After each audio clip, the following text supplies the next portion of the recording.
Thank you, everyone, for joining us again. We are here. We are live streaming once more with, today we are with Gynn. She is with G-Force Communication.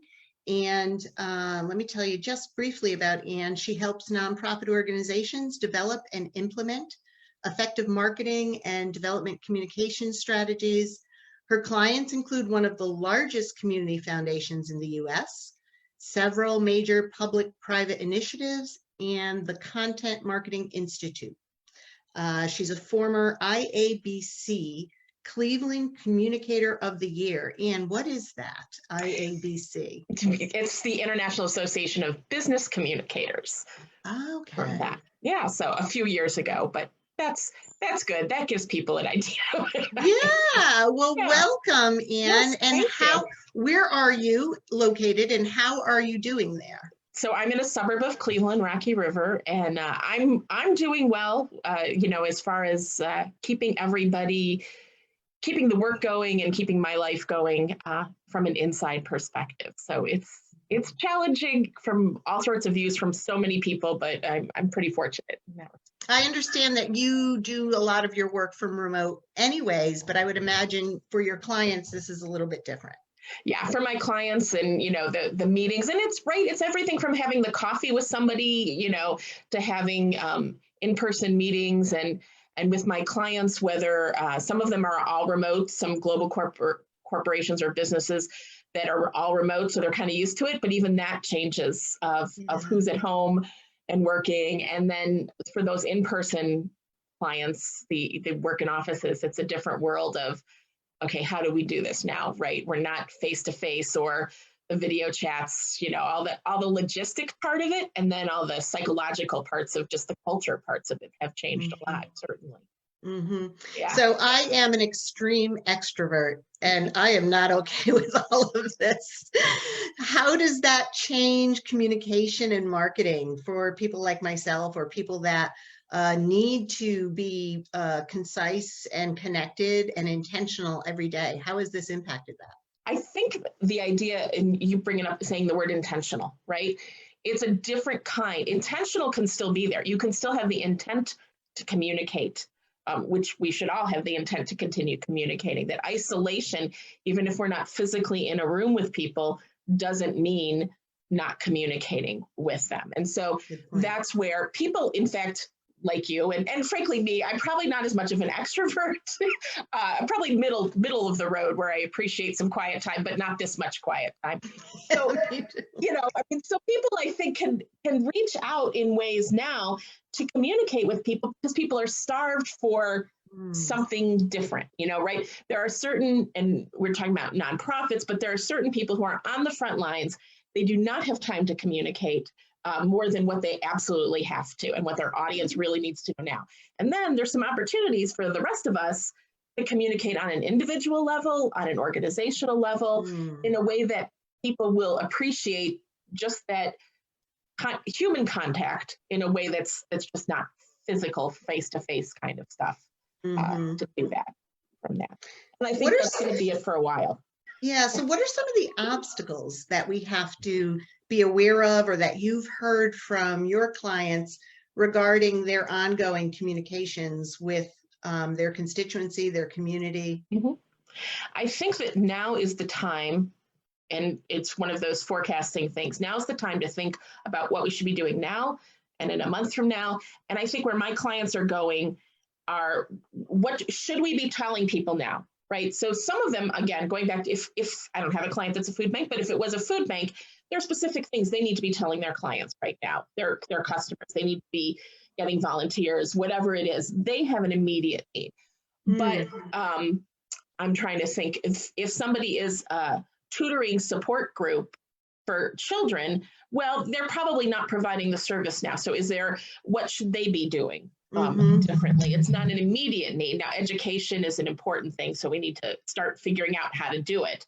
But it's not shelter, transportation, it's those basic needs. So thinking about, and then the question is, if I'm not a frontline person, if this isn't, our organization isn't directly involved, obviously everybody's affected, but is our organization affected from that? And if you don't have a direct role, should you be sending out an email, right? I was just working with a client. We were talking about all the emails related to COVID-19 and all the effects of that from it. And you hear from people that you've never heard from in 5 years. Somebody got an email from their dentist, from a dentist that they hadn't been to in 15 years. So there's an appropriate time to communicate. And is this appropriate? And right now, I would say, and every state's different, right? I'm in a state now that is under stay-at-home orders from that. There are other people who have been in that way for a while that come through, and there are states that are yet to do that, or some kind of protection, maybe cities and things like that. So it's different for everybody in the audience, probably. But the idea is, should we be communicating now, and make it thoughtful? If we're going to be communicating, what are we supposed to say? Now's not the time to get overly creative with jokes and all that kind of stuff of sending out an email about the situation from that, because people are still in that, this is such a, it can feel scary. It can be anxious. I guess more anxious is kind of the way everybody feels, because we don't know some answers. So if you shouldn't be communicating right now through your email about the pandemic, don't. And the other part of it is, sometimes good marketing plans, you've got posts scheduled for social media. You've written stuff ahead of time, and you've already scheduled stuff. So, now's the time to say, should we be sending those posts out now? Because there is a balance, right? It's not everything, just because if you're not directly involved with the pandemic and don't have something to say about that, doesn't mean you should stop communicating. It just means you should be communicating a little bit more thoughtfully to the current situation and context. And sometimes when you schedule stuff, or even have plans, whether it's blogging that you're going to be doing and topics, all that kind of stuff, maybe you shouldn't be doing that topic now, or maybe you should be doing it in a different way from that. How can you do it differently? Because our world is different, and your readers, thus your audience. This is one of those things, it's kind of interesting because everybody's affected. It's very few times where everybody in your audience has almost the same effect from that, staying at home, less human contact. The basics of that are same for everybody in all your audience, whether it's donors, volunteers, clients, everybody's in that same situation. So there's so much packed in there. I want to try to bring some things out that caused me to think, and made some of the people that are viewing us think as well. So I want to go back to what to say now. How much should nonprofits work toward finding a way to be relevant in this environment, in this situation? And I'll give you a couple of examples. Great.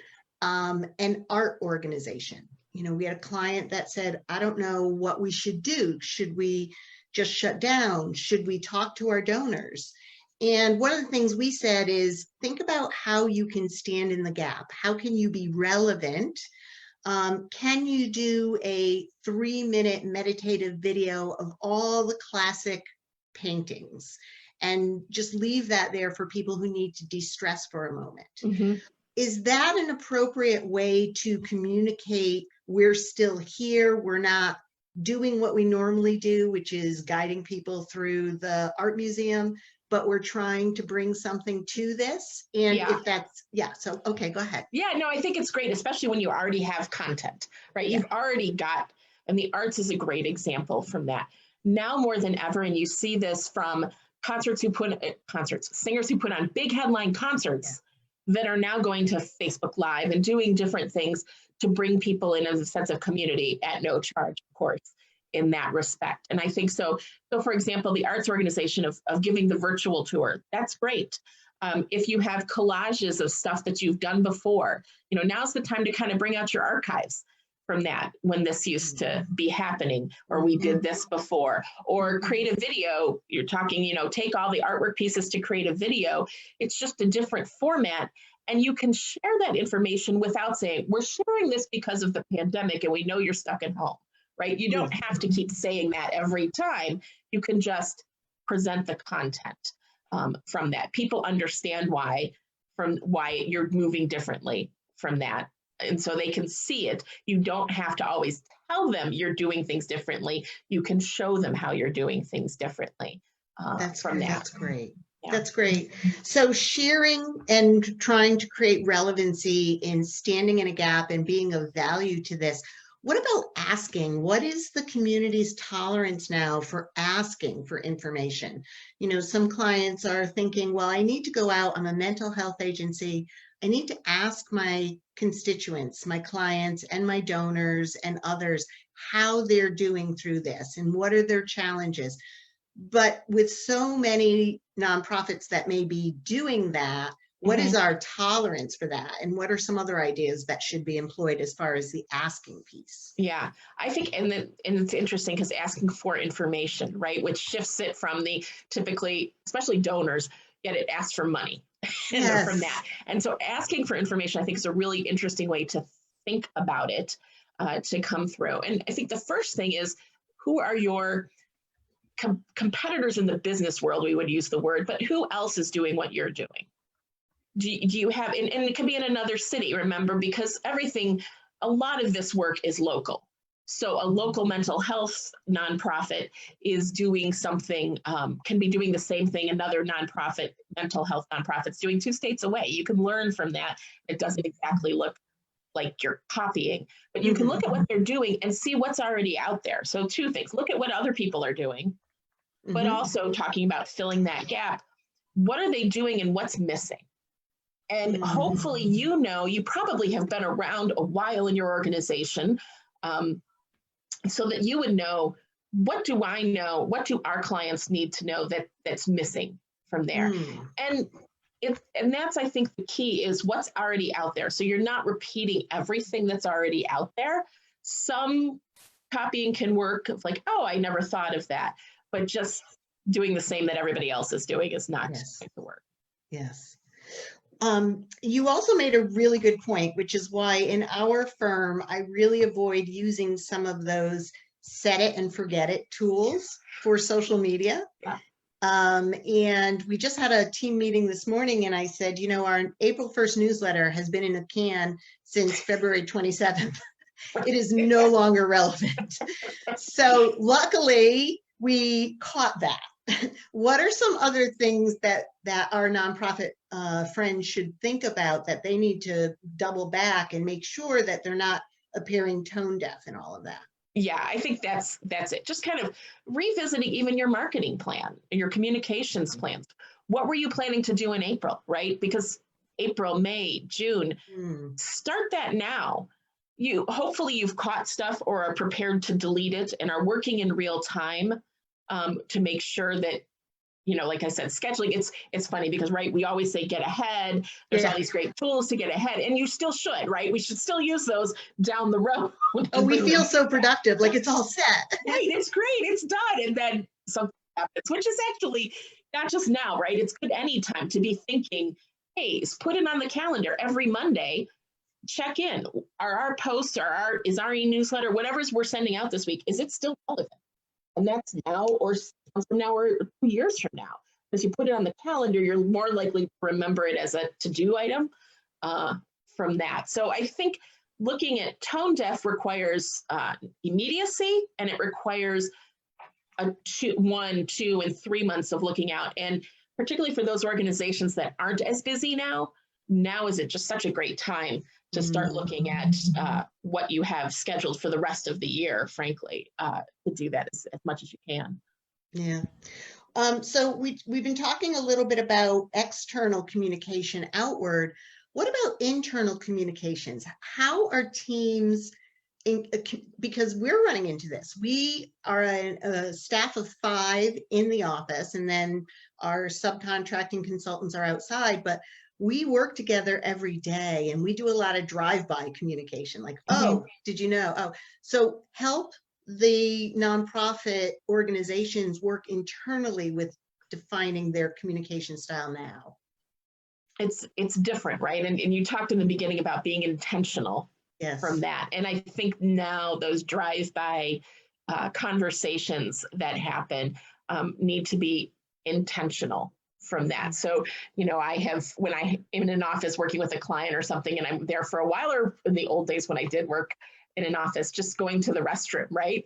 Is taking that break, and then you pass somebody's desk and you say, oh, hi, so maybe it's even as little, it can be as tiny as instant messaging them when you do take a bathroom break. You don't have to tell that part of it, but using that as a trigger for you to go, oh, wait, I haven't talked to anybody in 2 hours, just to check in from that. And I think that culture of, as people get more comfortable with, whether it's video, and actually I think phone calls, voice is fine.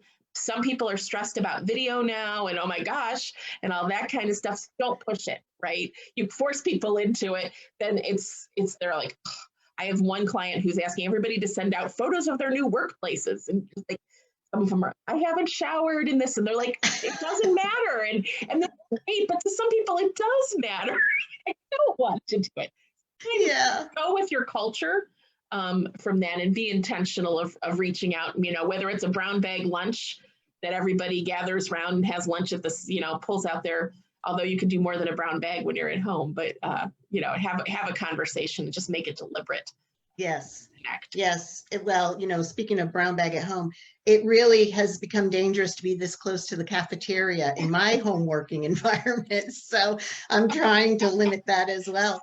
And to speak to the whole Zoom interface, or we use Zoom, but that video conferencing, it is a bit shocking to see yourself, especially if you're recording things, when you haven't done that before, right? So is it a time for leadership to take a look at their own communication style by reviewing some of the recordings? I've noticed a lot of things in my communication style that I'm going to be working on.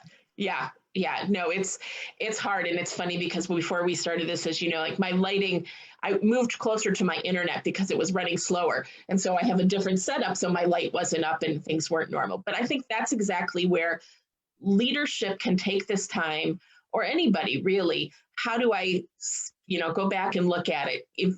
Kind of use it as coaching time for yourself. I can remember, and when you were a little kid and the first time you heard your voice on a tape recorder, and that old, we didn't have, I guess there weren't video.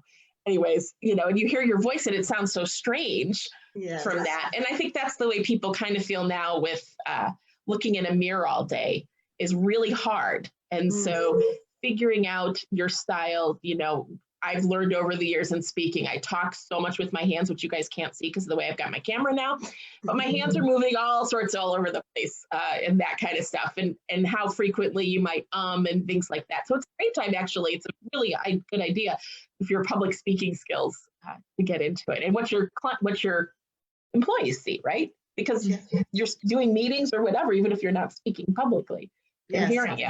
Yeah, and the whole facial affect.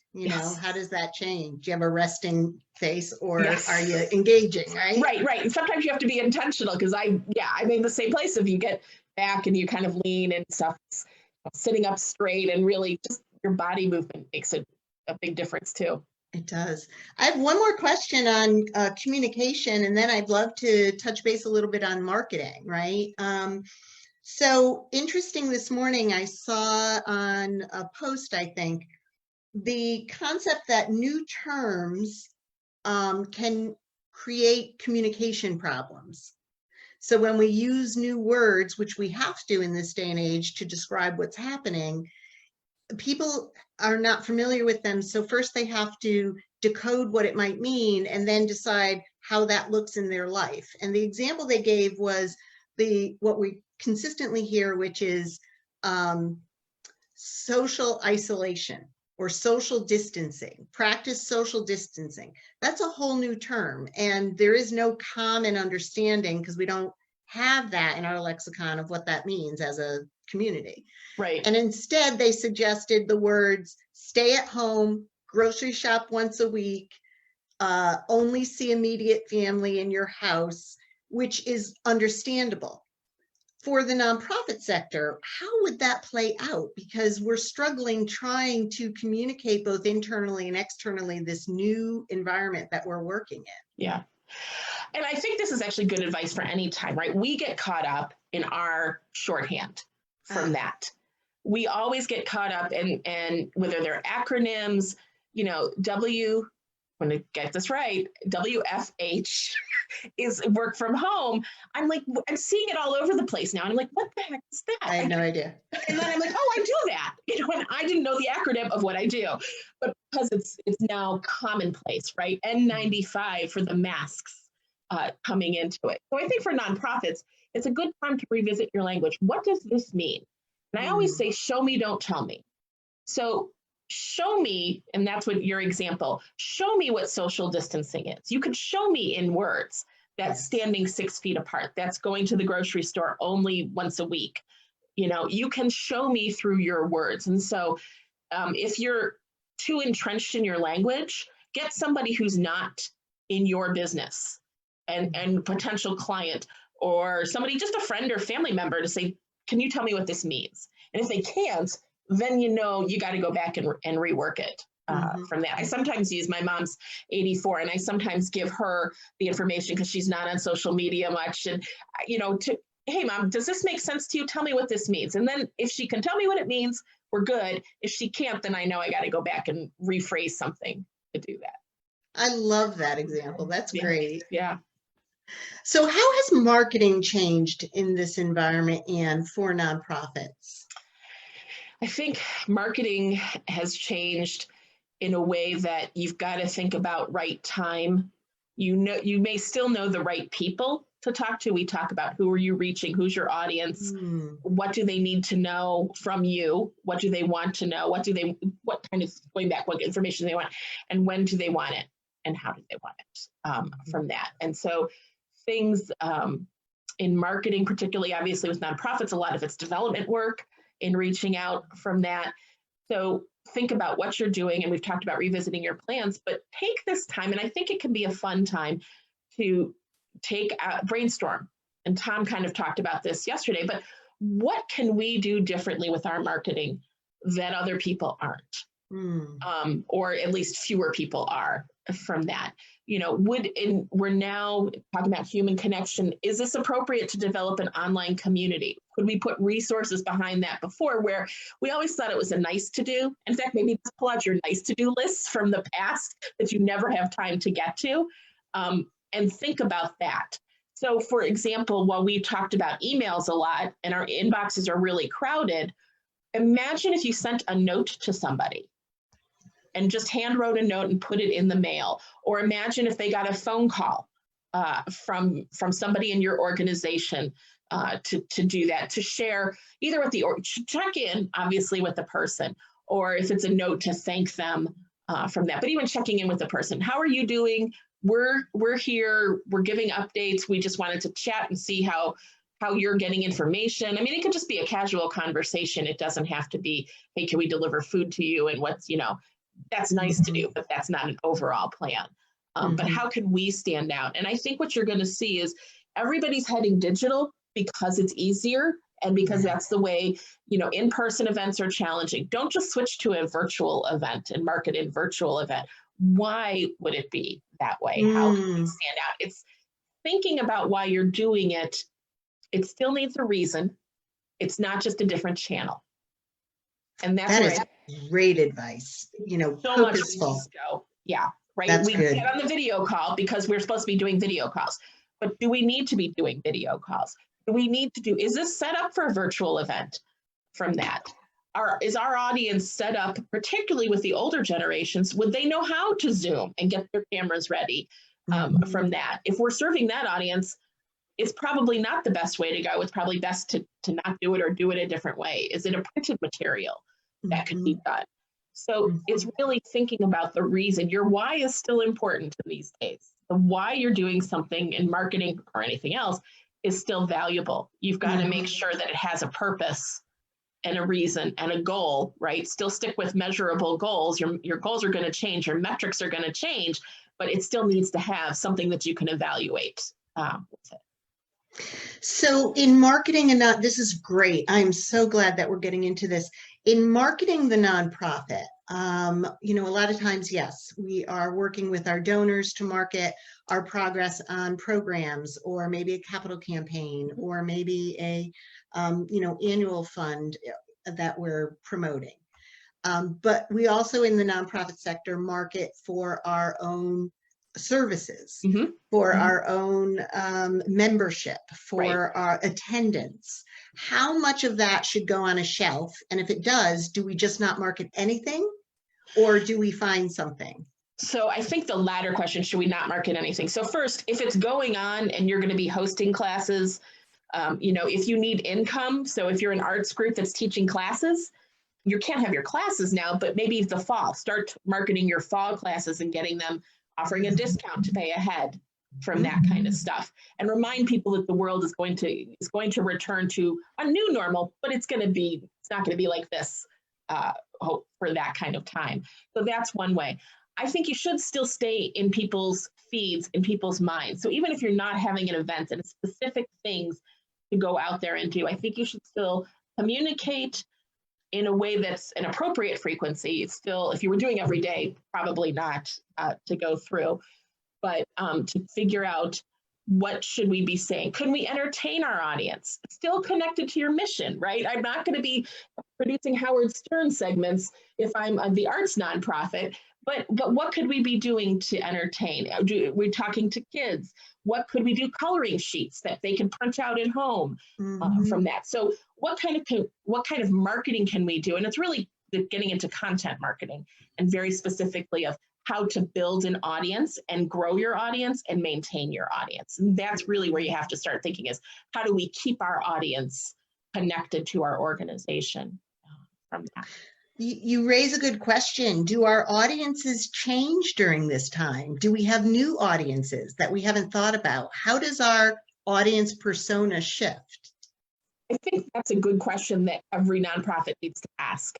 Are our clients, our customers still the same people? Will they be the same people in 3 months from that? What would it look like in 6 months from that? I think you're also going to find people shifting their priorities in life, right? This is a time for reflection for all of us, and really staying true to who might be our new audiences from that, who might not be interested in us anymore. And that's okay, because people are going to shift. But I think that's thinking about who is our next audience, who is our current audience, are they going to stay? Asking those questions now is critical to short and long-term success. And I have one more question, and then I'll just let you kind of wrap up with a few final thoughts. First of all, this has been amazing. Thank you. We've gone, fun conversation. You know, I wish we could go deeper into some of this, because it feels like there's more that can be pulled out, and we certainly would love to have you back on.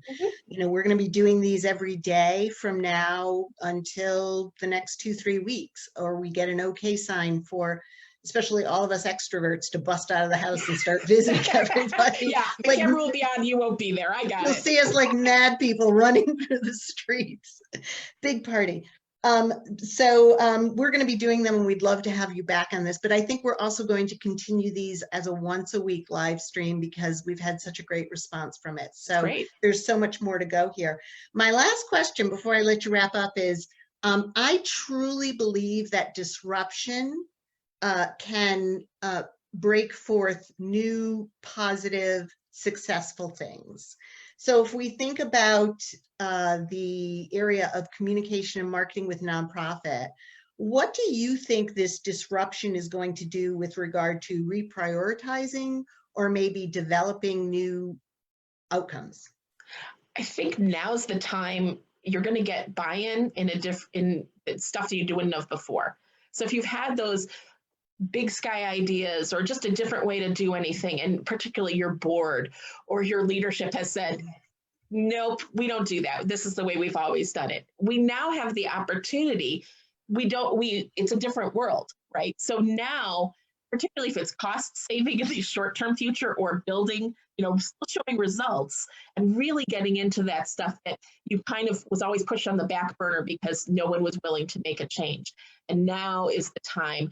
People can be resistant to change, but now their eyes are probably a little more opened to the need for it. What we thought was always going to happen, right? That a snowstorm, so I'm in Ohio, a snowstorm may close us for a week at the most, but we'd be back in the office. Right?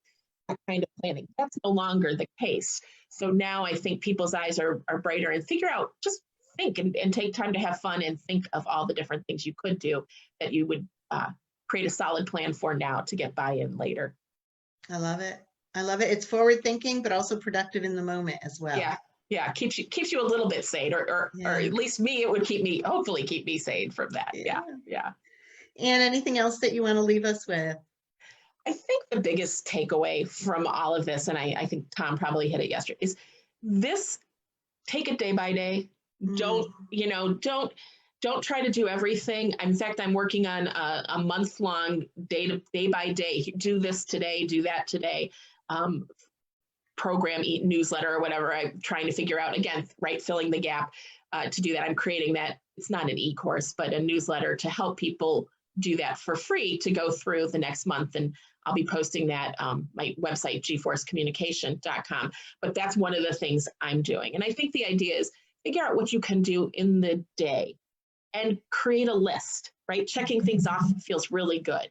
So break it down into steps and just know that if you're communicating with your audiences, people want to hear from you now. In some cases that they're too overwhelmed, but just be that resource and know that you're valuable, right? We can feel like we're not valuable now because we're not out in public. So I think that's it. It's just take it easy, use it to dream, and realize that people do want communication, even though we may never be face-to-face in the next couple of weeks. From that, you may not be in person. People still want to hear from you. I love it. Thank you. Thank you. This has been Gynn of G-Force Communication. We can find you online, I believe. Yes. Certainly can find you on Facebook, and we would love to have you back. Thank you so much for taking the time generously to do this. Thanks for the opportunity, Founder. All right. We'll talk to you later. Okay, great. Thanks. Bye. Bye.